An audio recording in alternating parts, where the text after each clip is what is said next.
Hello everybody, we are at NAMM 2020. I'm here with Richard from Hughes and Kettner. How are you doing? Hi, I'm good so far. Show hasn't started yet, so it's still all right. Yeah.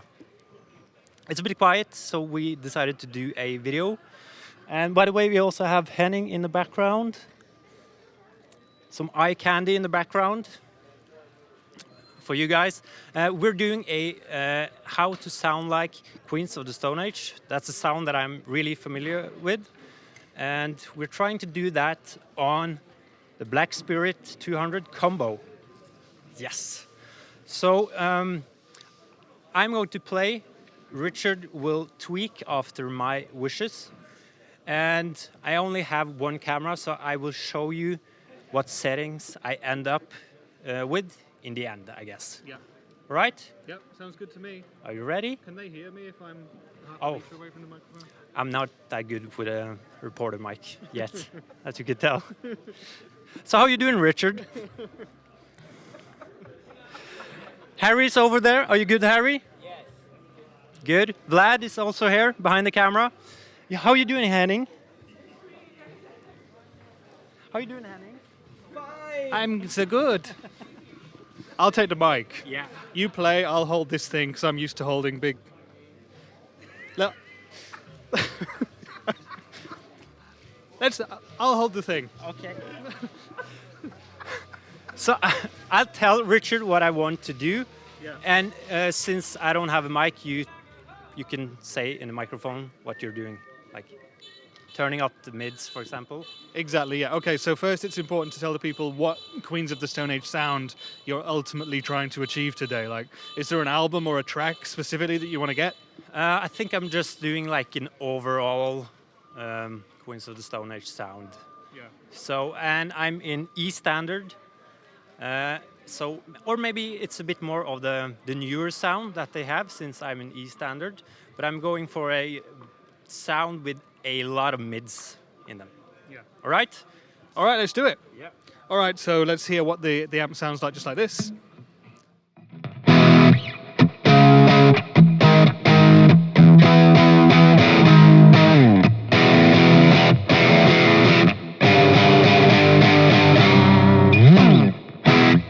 Bad? Not too bad. Can you start with cranking up the mid all the way? All the way. Yeah. Yeah, all right, sure. And maybe bring down the treble just a tiny bit. Yeah, the treble coming down just a tiny little bit. That you turn it up. See, I did turn it up, yes, but what I was doing there is like, sometimes you don't know exactly what the settings are on. Oh, yeah, yeah. Because the amp has many different presets that you can save, right? Yeah. So if you want to find out where the setting of the pot is at any time, you just give it a twist until the store light there flashes. Oh, okay, yeah. And so I wanted to reduce it. I needed to first find out where it was. It was there. So then I took it down a little bit. Make sense? Makes sense. Makes sense. All right, let's hear that. Yeah.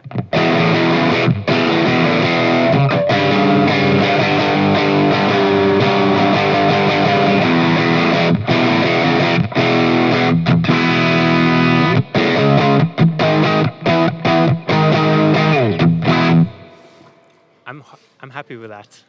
This is a quick video. Yeah. But that already sounds pretty good, and that Yeah. did make a massive difference, didn't it? Yeah. And by the way, we are on the clean channel. Is that right? I'm actually interested to flick that channel switch there because I'm not sure we're on the clean channel because that is really, really pokey right there. Hang on.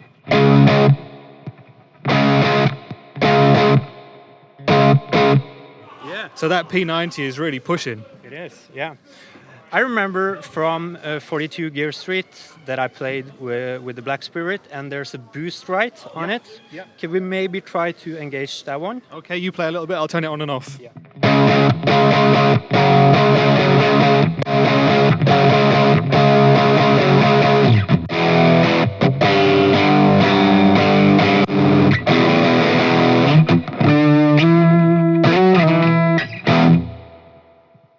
So the boost always takes you up, depending on what your settings are on the amp, it gives you an extra little push. Yeah. So if you're on totally clean, it'll give you a clean boost. If you're doing something like this, you get a bit of a gain boost. It squeezes the sound up a little bit and just takes you to 11, so to speak. Could we maybe try to add just a tiny bit more bass and play with the sagging? Yeah, sure. Let's do that then. Yeah.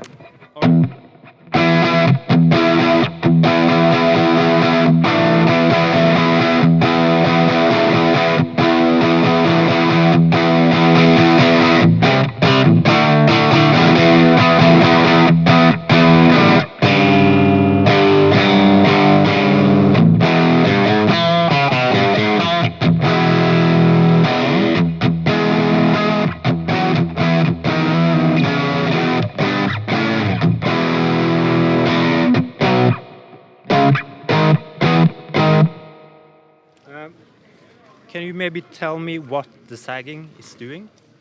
Yeah. When we talk about sag, we're talking about power amp saturation.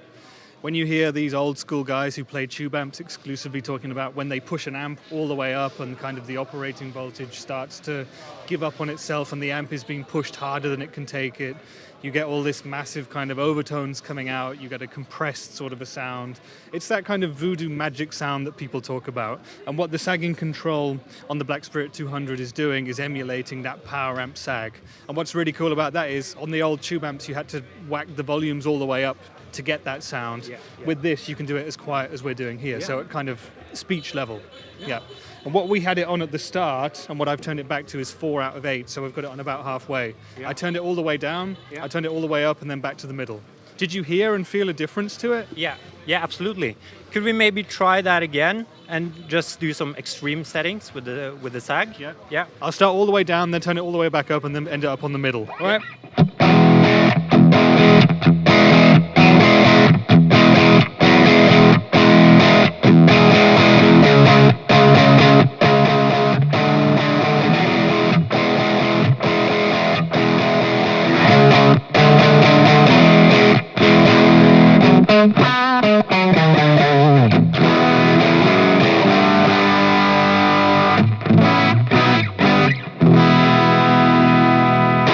What's actually really noticeable for me as well there is how the volume drops the more you sag it up as well, because it's Yeah. compressing so much. Yeah. Yeah. You know what? I'm super happy with Yeah. that. Yeah.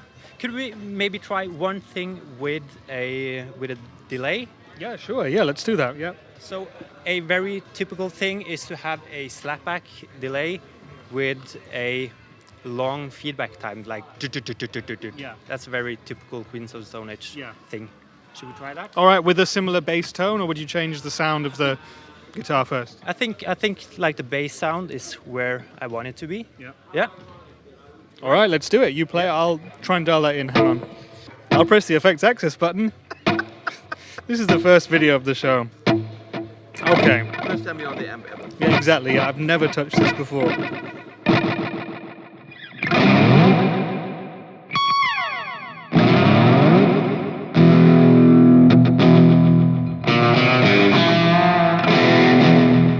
How's that for a start? Like, what would you do to that to optimize it? Maybe an even longer feedback time. Yeah. More feedback or like a longer delay between More feedback, repeats? Yeah.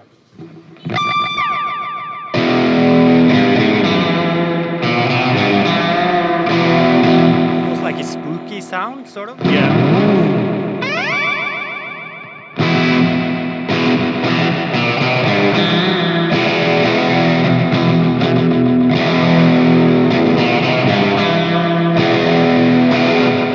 Cool. I'm happy. What songs would we hear that sound on then? You know, that sound is mostly used live, like between songs, kind of to make a mood, like between the songs. Oh yeah, okay. And often with a slide guitar or a lap steel. Yeah. Cool. I guess a really cool thing about this amp is that we're not doing it now because we're not playing with presets or anything like that, but you could literally save those two sounds and you've got the bass tone.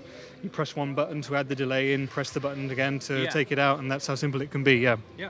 Thank you, Rich. I promise to be better with the interview mic the next time, but I think this sounds awesome, and it's really simple to use. And I think the thing that I really like is the sagging knob, actually. Yeah, which is a really cool feature. All right, thanks again, Richard, and we're done at the Hughes and Kettner booth for this time.